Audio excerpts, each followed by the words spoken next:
afternoon, everybody. We're going to get started with Blazing the AT, Discovering Affordable Textbooks. I'm Erica Barnett from Western Carolina University, and I'm the Acquisitions Librarian. And I am Allie Norvell, and I am the Collections Strategist and Resource Access Librarian at Western Carolina University. Hi, I'm Beth Thompson. I'm the Department Head of Technical Services. We title that Content Organization Management, E-Resources, and Technology Department at Western Carolina University. Some of our talking points today is going to be an overview of our textbook rental program. We're going to share some of our workflows that we created and the tools that we use to help us navigate, and then we'll talk about our challenges and future plans before we dive into some questions. So Western Carolina University has a textbook program for our students. They furnish them to our undergraduate students on a rental basis by the bookstore. And both full and part-time undergraduate students can benefit from the textbook rental program. Full-time students pay a fee of $161 per semester, and part-time students pay a prorated amount. And both our full-time and our part-time students are entitled to the principal textbook used in each course for which that they register. The program has, up until this year, been print only, and this year they are testing out ebooks. If you are interested at all, you can scan. Do we have that in there?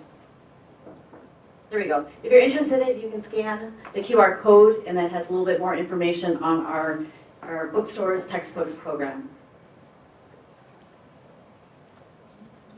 So because the rental program only has the principal textbook for each class, a lot of classes require more than one textbook or other supplemental readings such as novels and things like that. So those supplemental texts are what the library is focusing on discovering for our students. So in order to do that, we first need to discover what those textbooks are. So we have been working with the bookstore. They are in support of what we're trying to do because we're both in the business of trying to save students money, which is nice. But what happens is they send us a list of these supplemental textbooks after they've been adopted. And I have an example here on the screen of what the spreadsheet they send us looks like. It's a PDF. And so it comes from their proprietary software. That's the only format they can get it in. It's the only way they can present the information. They hate it too.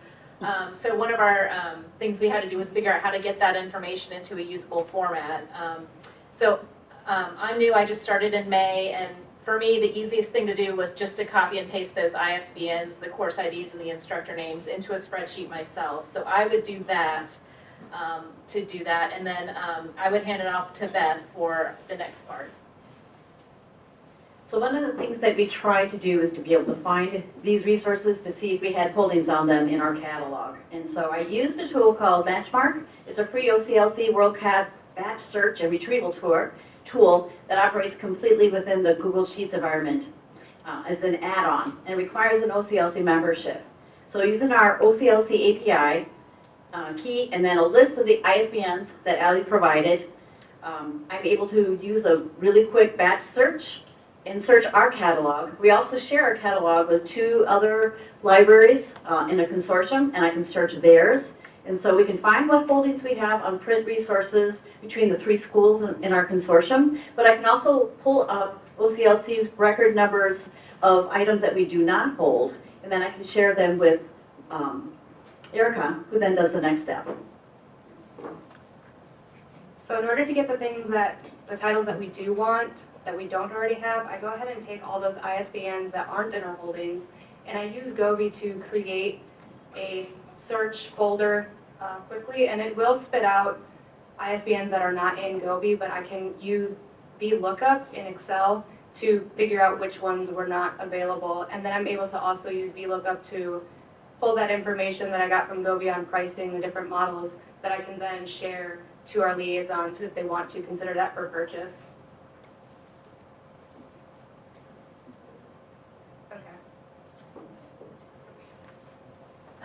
So this was kind of a process we had to kind of figure out. I think before there was not really a process for figuring out how to find these books. It was sort of a fragmented thing. So some of the challenges we had were, me being new, I wasn't kind of in the loop to get the list from the bookstore, and so timing has been an issue. We've met with our subject librarians, and they're like, if we don't get these like 2 weeks before the semester starts, then it's not really worthwhile to try and find them. So that's been kind of challenging, making sure we get the list in a timely manner so we can do all our work before we send it to them to see if they're able to make purchases. That spreadsheet's kind of an issue. It's a little bit cumbersome, and luckily the supplemental list has not been too long so far, but if it gets longer, that will be kind of an issue going forward. And then one issue that the bookstore and us share are that faculty are adopting textbooks all the way through 2 weeks into the semester. So even though they send us a list, it's not ever going to be the complete list because they're always going to have more adoptions added as time goes on. And so another thing that we would really like to do is start surveying our subject liaisons who are working to order and make sure that these materials are available. So we want to make sure we know what information is helpful for them, if there's other information that's needed, and then also talk with them to see if they actually did purchase anything and what user limit they chose, and if items were received in a timely manner to make sure that they are available at the start of the semester. And then also we're wanting to make sure that we maintain our communication and relationship with the bookstore so that both of us, the bookstore and the library, can help provide affordable textbooks to our students.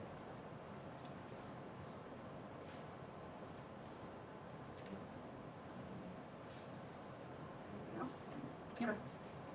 So we're ready for questions, and we also have a slide to have other, share some questions that we might want to know.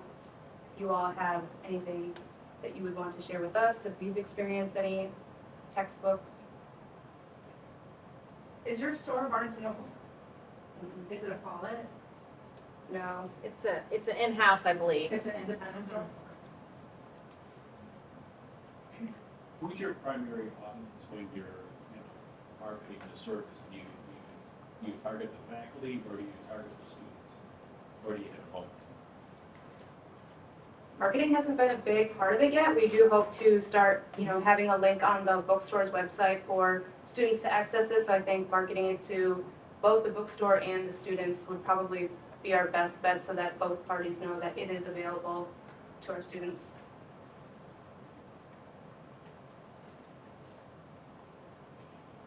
If one of your 3 libraries has the holdings, do you share that resource? How do you do that? We have something that we call an ABC, I think, where we share our, we'll send our books around to each other, and we do that free of charge to each other. And so we do share a print. There are some items that we don't share, but almost everything print-wise that we share with each other, so.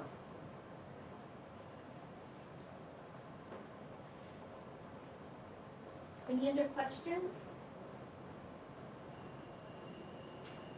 Are you looking to expand this, are you looking to expand it beyond what I think I'm hearing is you're looking to purchase books for the library that serve this?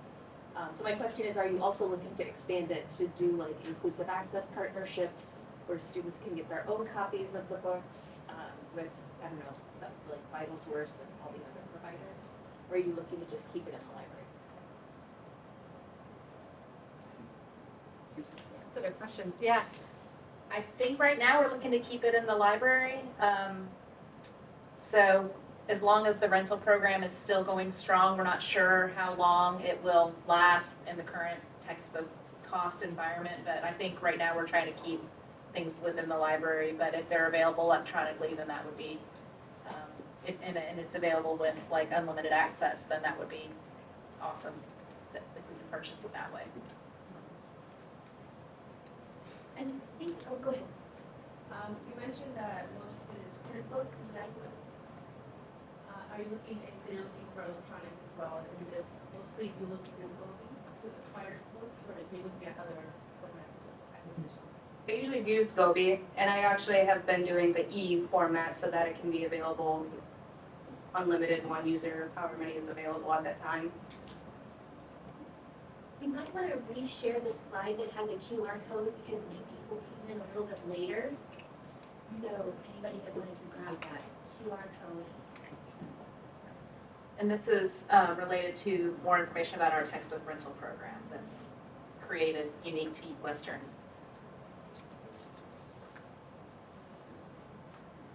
I'm just curious, have you found that doing this service for faculty and providing, giving links for them to their LMS for ebooks and stuff like that, and just bringing up textbooks as a conversation point, has that led to more curiosity from faculty at Western Carolina around other affordable learning initiatives, like going a step further, maybe looking at like an OpenStax book or stuff like that?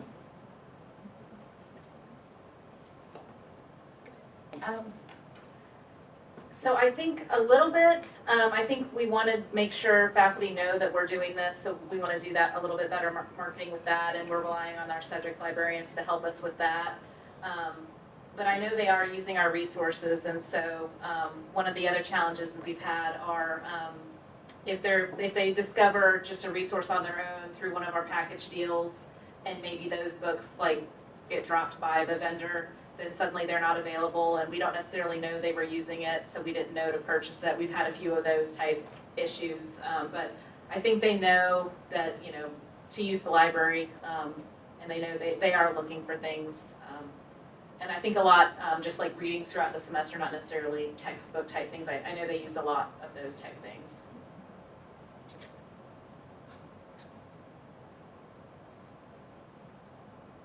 Any other questions?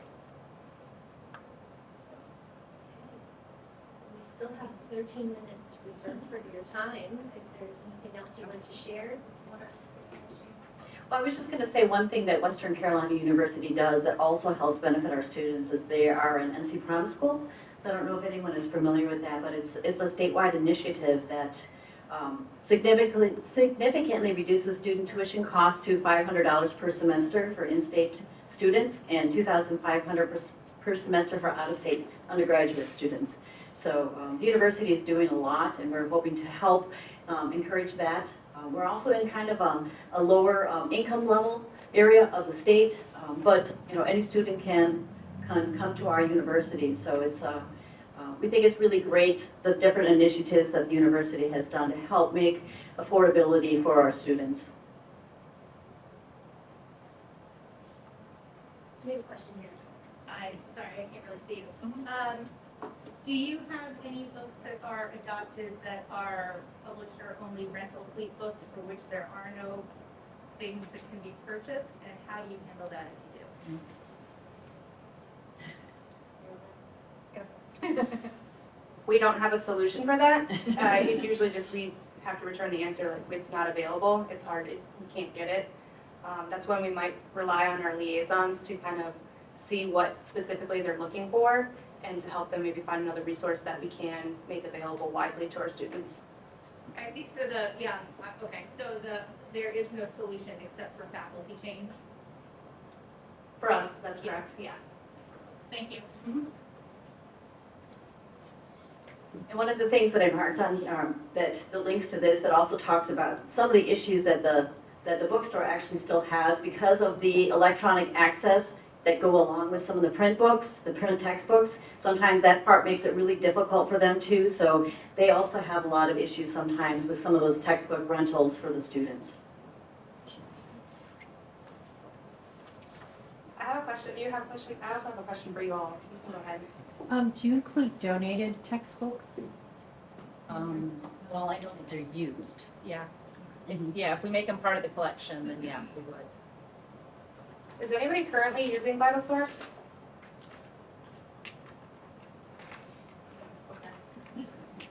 Thank you. Okay, any other questions? All right, well, thank you so much. Thank you. Thank you.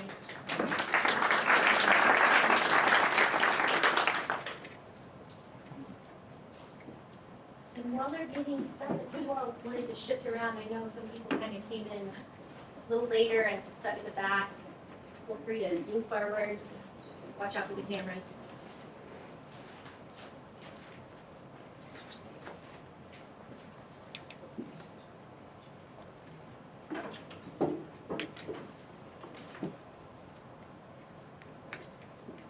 Good afternoon. Can everyone hear me okay? All right, welcome to Textbook Justice League, building a library textbook affordability brand. My name is Nathaniel King. I'm the Dean of the Library at Nevada State College. And I'm Elena Manjuk. I'm the Outreach and Engagement Librarian. All right, so branding and marketing are not on the typical list of topics associated with textbook affordability or open educational resources, and so we wanted to start by thanking the conference committee for selecting us in our proposal. Much appreciated. We believe that developing a textbook affordability brand is a critical component of a successful program, and we wanted to lead a discussion after our remarks on that topic. So just briefly, we will be covering a little bit of institutional context, then covering a theoretical framework that we've used to successfully market and brand our program, and then provide some really powerful, low-cost, time-efficient examples of how to do this in practice. All right, so let's start with a little bit about us. So Nevada State is one of the youngest institutions in the country, just celebrating its 20th anniversary in September of 2022. The Chronicle of Higher Education Almanac has identified the college as the second fastest growing public institution in the country. The student population largely reflects the demographics of the Las Vegas Valley, which is one of the most diverse urban centers in the country. So the institution is a Hispanic serving institution and a minority serving institution. And 55% of students are the first person in their family to attend college. We're very proud in the library that we're the recipient of the 2020 Excellence in Academic Libraries Award from the Association of College and Research Libraries. We were the first Hispanic serving institution to receive this honor in the award's 20-year history, and only the second public institution in that category. Quick one-slide overview about affordability efforts. So we've saved students over $1.2 million. We've worked with over 30% of full-time instructors at the college in some way, shape, or form. And we believe that we're the first institution in our Carnegie class that has worked with faculty in intensive faculty development institutes that are 6 weeks in length, where we basically partner with them to make the conversion. So in this section, we're going to talk about some helpful frameworks for building your brand. But starting out with, what do we mean when we talk about brands? So I think a lot of us tend to think about logos or products or certain companies when we think about brands. But really, brands can be used for more than corporations, and we think it can definitely apply to your textbook affordability programs. So this quote really gets at what we're talking about when we talk about brands, and this comes from Scott Galloway, who's an NYU professor and marketing expert. And so he says that brands exist in the hearts and minds of consumers. So brands are really about, values and how your community perceives you. So like we talked about, brands go beyond the logo, go beyond the visuals, and really deal with these intangible emotional associations. And when it comes to textbook affordability, we can really tap into those emotional associations with college affordability. But so why should we build our brand? Well, brands can help give us an overarching strategy so that we can use as another lens or a tool when we make decisions about our program, and then also how we communicate its value. And then finally, it is important to think about your brand building as this kind of ongoing process. And defining your brand will allow you to communicate your program's value consistently and over time as well. So once we've summarized, defining your brand's identity is going to provide you with a framework for showcasing both quantitative and qualitative elements of your textbook affordability program's impact. And so I think a lot of times there's this perception of should we go with stories or statistics? And we really kind of see that as a false choice because we think they're both really important, especially when it comes to textbook affordability. So it's not just enough, to talk about how many dollars you saved. We really also want to make sure we're getting at that emotional impact of this work. So with our brand identity, we ended up identifying 3 values to describe our textbook affordability brand. And those values are being impact-driven, student-centered, and inclusive. And as you can see from the graphic here, we did derive those from looking at our college's overall kind of institutional brand and then our library brand. And we could certainly, come up with other values as well, I'm sure, but we really wanted to prioritize these 3 to guide our program development and then our brand development. And so once we've come up with that brand identity, the next step is using it to help guide our brand strategy. And a helpful framework for that is the 3 hurdles framework, and this again comes from Scott Galloway. And he has us ask these 3 questions when we're trying to make a strategic decision. And so the first one is differentiation, or is this differentiated from our partners? Next is relevance, so does it matter to our stakeholders? And then finally, sustainability, or can we own this over time? So we'll take a closer look at each of these 3. So I think this quote from Library Journal kind of gets at the differentiation role of libraries in this work. So to quote from that, as one of the few professionals in higher ed who engage with the entire campus community, librarians are uniquely positioned to serve as go-betweens in discussions about academic materials between faculty and administration. What's more, as trusted sources of information about high-quality academic content, they have everyone's ear in communicating the value of OER to various stakeholder groups. So again, I think that kind of highlights how librarians' specific role on campus can really help with uptake of OER. And this next quote is going to bring together our first 2 hurdles here. So we just looked at differentiation. Next, we'll talk about relevance. And so this quote comes from a recent marketing report from Deloitte, where they found that when brands know whom they're serving and what those individuals specifically care about, they can position their purpose as a competitive differentiator. So with relevance, at Nevada State, we know the students that we're serving, we know what they care about, and we know that college affordability is really at the top of that list. So nearly half of our students do receive a need-based federal financial aid. And then a recent campus-wide student survey did identify cost as the top reason that students come to us, but then also the number 2 reason that they consider withdrawing from their program of study. So we know that our textbook affordability brand is really directly supporting students' financial needs. And then the last hurdle, sustainability, so thinking about the sustainability of our brand over time. As you're building your brand, it really is going to be an investment that will require dedicated staff time and resources, but we think that it really is well worth it, because when students, faculty, and administrators know about your efforts and your successes, they can really become ambassadors for the brand and then help sustain it with their support over time. And then finally, diversity, equity, and inclusion should definitely be a fundamental part of your OER brand. And for us, one of our foundational principles is really looking at textbook affordability as a social justice issue. We'd also like to encourage you to be really intentional about inclusion in your brand building efforts, and that the composition of your program should be inherently diverse because of who's included, and including folks of different genders, ethnicities, and other categories. So some examples in our program, we do work to ensure that faculty who are in different types of appointments can participate in our OER development opportunities. And we also work to recruit faculty from a variety of disciplines and ones that might not typically always be included in this work. And I'll turn it back to Vinny.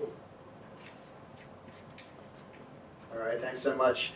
So let's discuss some ways to implement some of these ideas with some practical examples, i.e. how can we use the theory to drive the brand. So the first thing that I wanted to talk about is, as I mentioned earlier, the no-cost textbook summer institutes. So these are 6-week intensive faculty development workshops where we're meeting for 6 hours a week for 6 weeks with some other campus partners to basically convert courses. And without question, the best investment we made in this area was the acquisition of a big check. It's a great way to capture savings over time, so you can see the date, you can see the amount, and then you can also use it as a prop for promotional materials, as you can see here. During the Institute, we also hold individual photo shoots with willing instructors. No one's forced to have their photo taken with the check, but a lot of people are excited about it.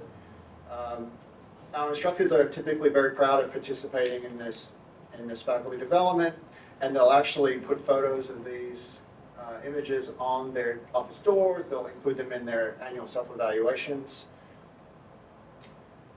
Recognizing team contributions is also critical, and so we wanted to acknowledge and show our appreciation for the whole team that's been involved in these efforts, especially folks who are more on the back end of things. And so we took these 2 team members out to lunch to celebrate their contributions, and then we secretly decorated their office doors with customized $100 bills that featured their headshots while they're away.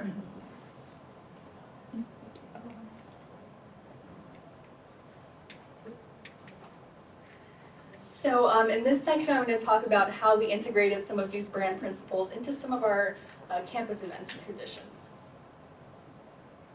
So the first one is that every October, our campus does host an annual employee Halloween costume contest.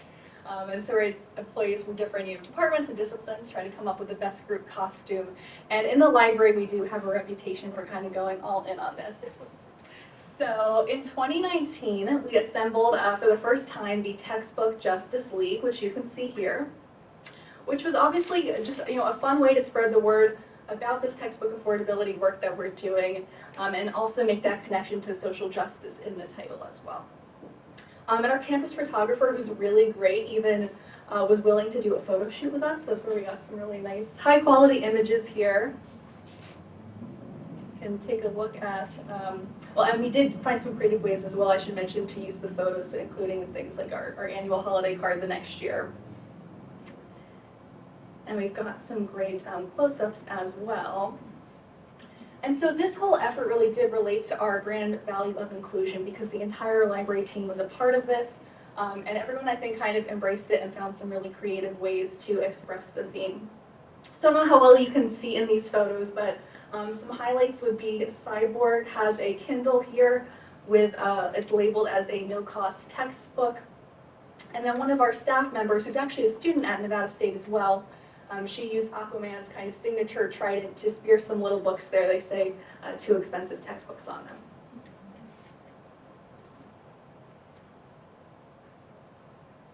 And then some other notable props. So for Wonder Woman, I had a Textbook Justice League shield, and then the lasso of truth is actually a graduation cord. So a little reference there to the connection between this work and student success. But maybe my favorite prop was Batman's money gun, which you will see in action in just a moment here. So a lot of fun. As you can probably tell, we had an absolute blast doing this. And if you're wondering as well about the costume contest, the results of that, we did in fact win the Most Spirited Award for our costumes, so that was fun too. And we've been able to use this several times over the years now since 2019. So just last year, we used the costumes as part of this campus trunk or treat event. And then most recently this fall, we hosted an event for students that we called Textbook Smarts. So here's the most recent iteration of our Textbook Justice League.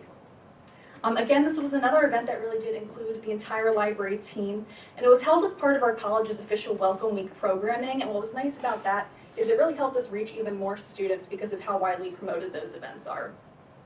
But our goals here were really to involve students in building the brand with us.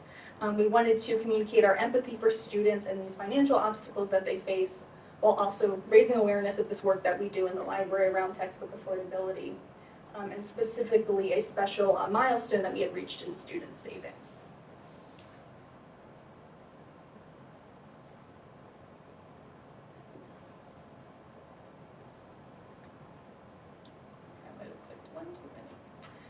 So here you can see some photos from the event. One of the activities that we had was a textbook search help station. So we had library staff talking about our textbook affordability initiatives, and then we're available on the spot to kind of look up if a student wanted to check if they had a book that was available as a library ebook. And lots of other fun decor, so you can see in here our $ balloons. The big check, of course, is always there. And then we had some fun giveaways as well. So we had pizza, which is always popular. We had our Textbook Justice League buttons that we were giving out. But then our special giveaway were these $1 million chocolate bars. And this was in celebration of our recent milestone of surpassing that $1 million in student savings. And I think milestones are really important too, to take note of and to celebrate. They can help really focus campus attention on your efforts and your achievements.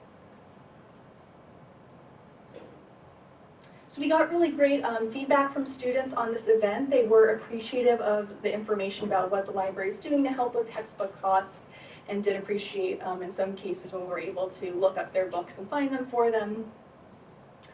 And then we also, as you can see here, we did have our campus social media specialist cover the event a little bit through Instagram stories and help us spread the word.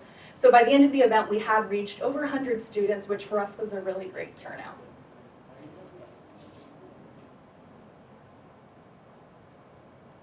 And then we also did use this event as a chance to capture some student insights on the impact of this work. And we did that through this whiteboard activity where we invited students to respond to the prompt, how have textbook costs impacted you? Which was very popular, so we ended up actually going on to like 2 whiteboards with this. And you can see a summary of some of the their responses here. Obviously students talking about the financial impact on them, but as well as the academic, mental, and emotional impact.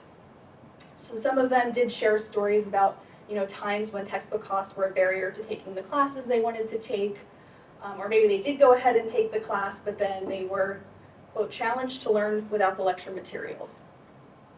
So these stories, really show how textbook costs do affect real students on our campus and underscore the impact that this work can have. And then we're able to, share these stories with our stakeholders to both authentically and effectively communicate our brand values, which again are being impact-driven, student-centered, and inclusive. And so with that, that kind of wraps up our formal slides here. We do encourage you to reach out to us after today through our NSC emails. And we have prepared, we just wanted to open up for a discussion. We've prepared a couple of questions to get that going. So we'd love to hear from you. What are some ways that you can build your textbook affordability brand on your campus? And if anyone has tried your hand at this a little bit, we would love to know what are some of the challenges or successes that you've experienced. Thank you.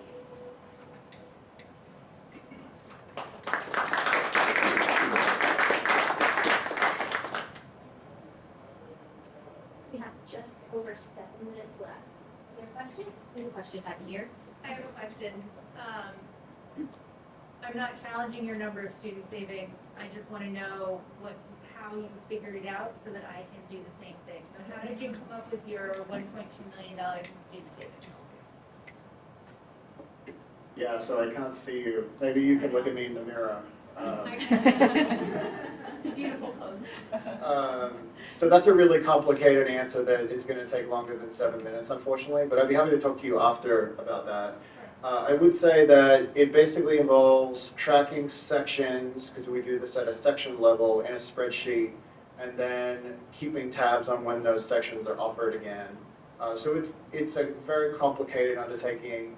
I think her name might be Regina Wong, perhaps, has done some really great work in this area as well, so she might be someone you want to look up and get in contact with.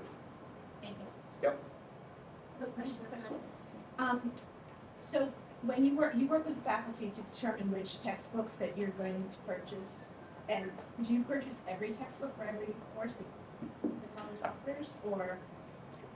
No, so what we do is we try to purchase any available textbook that's available as what we call a library compatible ebook, which in our terminology language would be unlimited user, exactly. Okay. So we don't really buy any ebooks that aren't in that category. Okay, so my second part of this question is, do you work with faculty to determine how many semesters they're going to use this textbook? Edition textbooks are so popular, the new edition comes out, everybody's got to have a new edition, or somebody's using an edition that's an older edition and they don't move forward. Is there a criteria that you set that says, hey, if we're going to purchase this book for however many hundreds or thousands of dollars and how many students it's going to help, do you have a timeline that they have to teach this at least, they have to keep this textbook for at least 2 full semesters or something like that? Yeah, we don't. Would you just send me Elsevier lunch? Yes. Yeah, I thought so. Yeah, okay.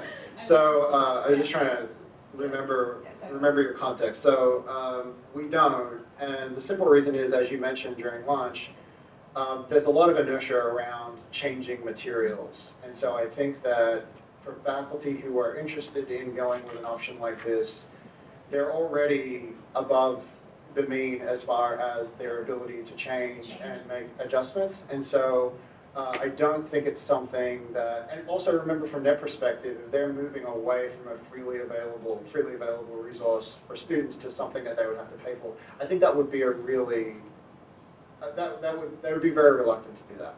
Yeah. So they're already invested in using alternative methods to provide for their students. Yeah, so the alternative in this context would be, it's basically an equivalent of what they've already assigned. So it wouldn't be, that's one way that we've tried to market it to them actually. You're really not having to change your course around at all. This is just a version that all of your students are able to access without having to purchase a copy. Sure. Another question here and then. Another Elsevier lunch person. We pop up like mushrooms. Just to kind of respond a little quickly back here, it's very labor intensive and time consuming to track those. But I'm not surprised by the numbers because they add up really quickly. I'll give you an example. I had a textbook that I was able to purchase for $125 through Taylor and Francis, not a traditional textbook, but I went out and scaled that across the course sections and the cost of that physical book. I saved in 1 year $44,000 for students. I mean, and so it adds up very quickly the amount of money you can save for students. But the reality is I'm not getting anywhere close to $44,000 for a single one of my books, right? So the fact that I could make it available to the library and get good usage from it is a good news story for me, right? I think when it comes to publishers putting things out, we have to be very commercially sensitive around our true textbooks, right? We might invest $250,000 in a textbook. So for us, if somebody just happens to be using something as a textbook, I want to sell it to the library, right? But I do want to protect some of those more commercial assets that I can't afford to lose the $44,000. But honestly, that single book, there's no way I was making that kind of money from the one textbook at your institution. Certainly not. But I see that textbook model is received. Faculty are actually responding. What publisher are you? I'm a TNF. Okay. We have a question here. Just a really quick question. Moving towards the future, do you guys have like specific goals to expand the program? Are you looking to work with other schools in that same direction? Yeah, great question. So we typically set our goals in the library on an annual basis. So we don't really know what we're doing next year just yet. We don't tend to have a long-term strategic plan just because things change so quickly. I definitely think that's a possibility. I think that the big challenge, and I think this is probably the case for most people in this room as well, is that most of this work is not supported with appropriate staffing or funding. It's still seen as largely experimental or in addition to. And so until institutions are willing to make that level of investment, it's going to be really difficult to get the kind of scale that you might be alluding to, I think. We had another question from back here. It's me again. Did you run afoul of any contract language from the company that provides your textbooks? Or did you have to be careful not to do so, or was there any pushback? I don't think so. So my understanding when we're purchasing these titles, and sorry I can't look directly at you as I'm saying this to you, is that these are unlimited licenses. I don't believe there's any contractual language around not using them in courses, although I wouldn't be surprised if that becomes something that's perhaps implemented in the future.